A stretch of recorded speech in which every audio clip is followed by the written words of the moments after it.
Assalamualaikum warahmatullahi wabarakatuh. Sebelumnya terima kasih kepada Pak Febri dan teman-teman yang sudah menonton video ini. Baik, sebelum kita masuk ke dalam materi, alangkah baiknya kita memperkenalkan terlebih dahulu. Perkenalkan, nama saya Bayu Indra sebagai moderator, dan sebelah kiri saya ada Muhammad Yusuf Ramadan sebagai pemateri.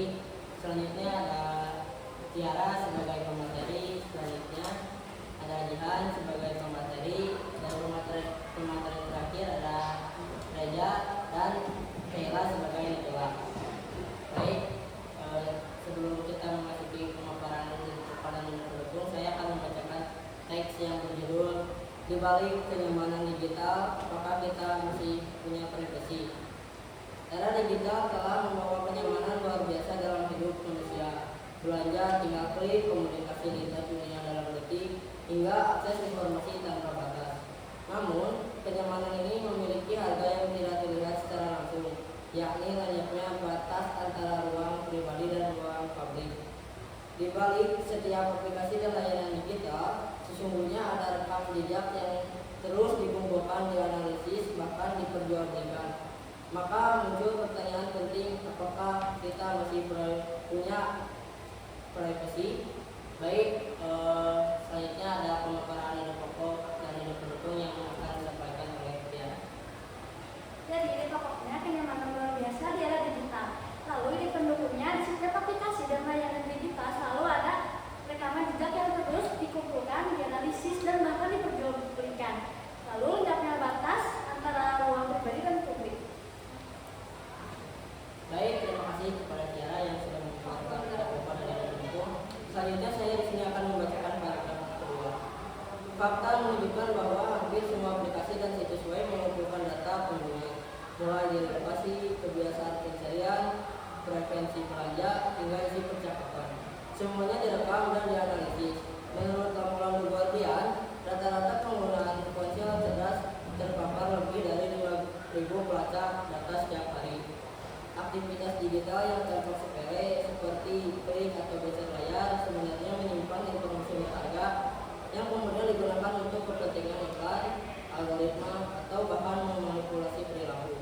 Baik, selanjutnya ada pemaparan ide pokok dan ide pendukung paragraf yang akan disampaikan oleh Tiara.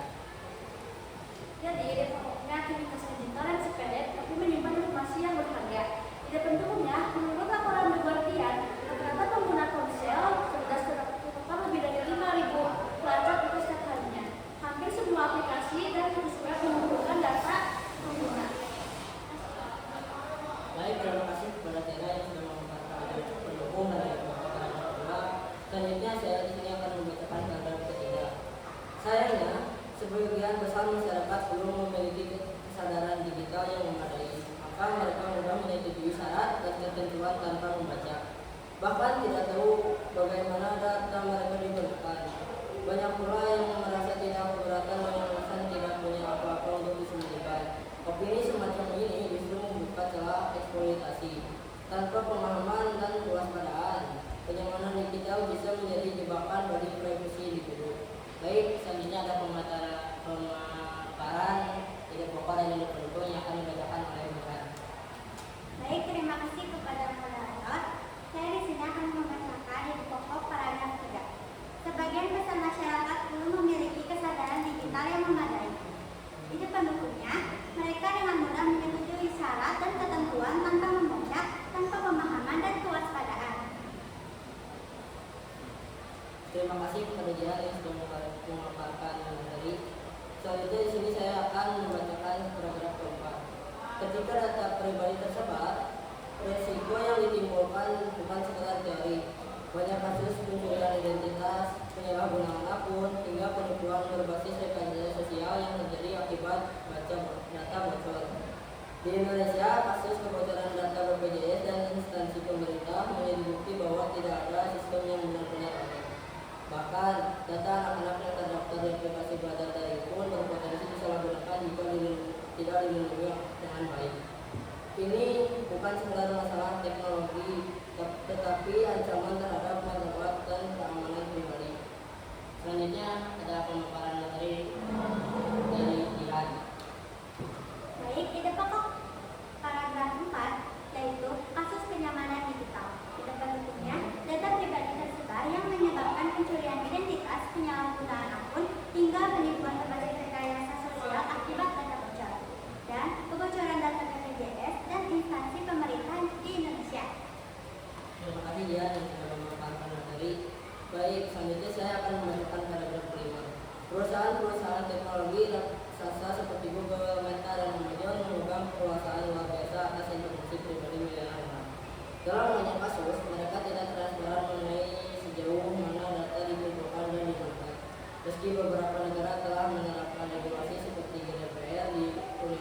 beberapa, namun banyak celah hukum yang masih bisa dimanfaatkan oleh korporasi global. Kepentingan bisnis kerap lebih dominan daripada perlindungan terhadap hak privasi pengguna.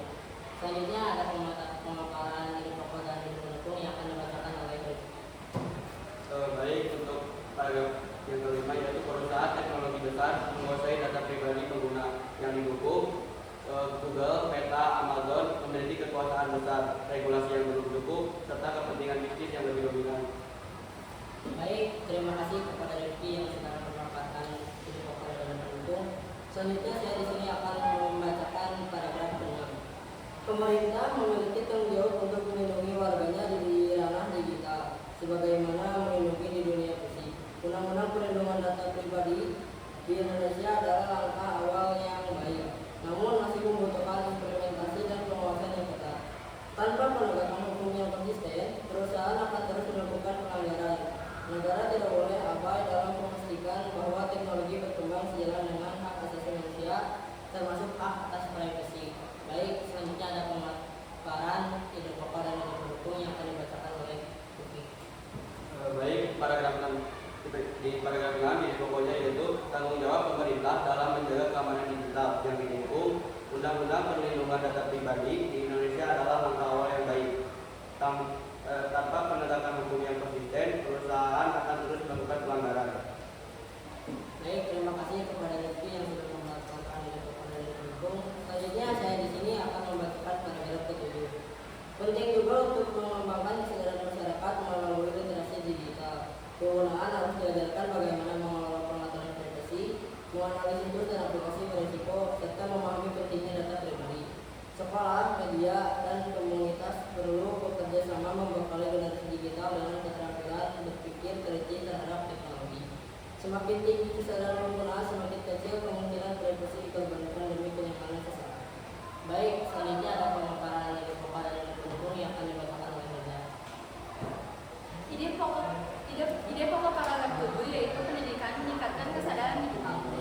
Ide pendukungnya, pengguna harus diajarkan bagaimana mengelola peraturan privasi mengenai situs dan aplikasi beresiko, serta memahami pentingnya data pribadi. Sekolah, media, dan komunitas perlu bekerja sama untuk membekali generasi digital dengan keterampilan berpikir kritis terhadap teknologi.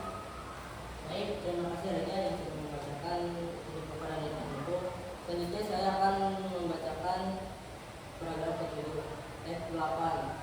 Kesimpulannya, kenyamanan digital memang menawarkan banyak kemudahan, tetapi bukan tanpa risiko.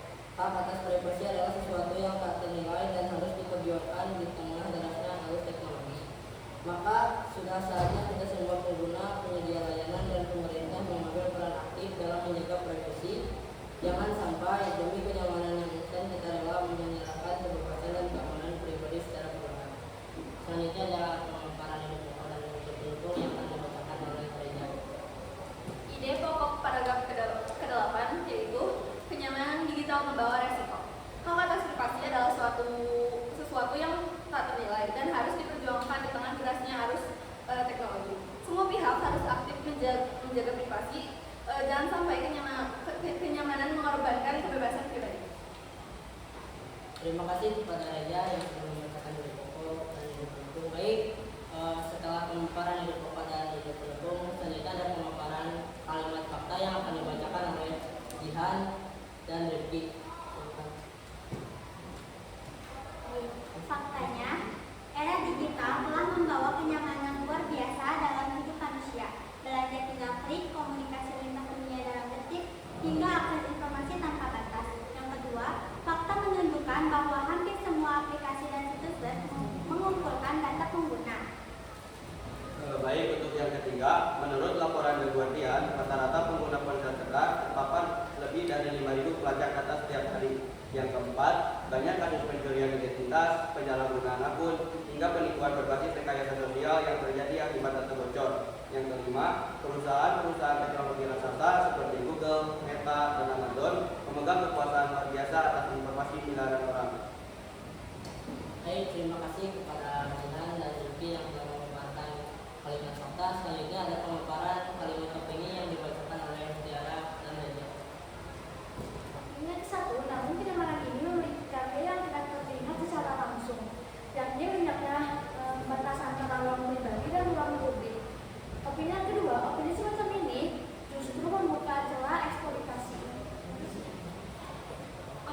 tidak. Meski beberapa negara telah menerapkan regulasi GDPR di Uni Eropa, namun banyak celah hukum yang masih bisa dimanfaatkan oleh korporasi global. Opini keempat, Undang-Undang Perlindungan Data Pribadi atau UPDP di Indonesia adalah langkah-langkah awal yang baik, namun masih membutuhkan implementasi dan pengawasan yang ketat. Baik, terima kasih kepada Dara dan Gajah. Baik, berapa yang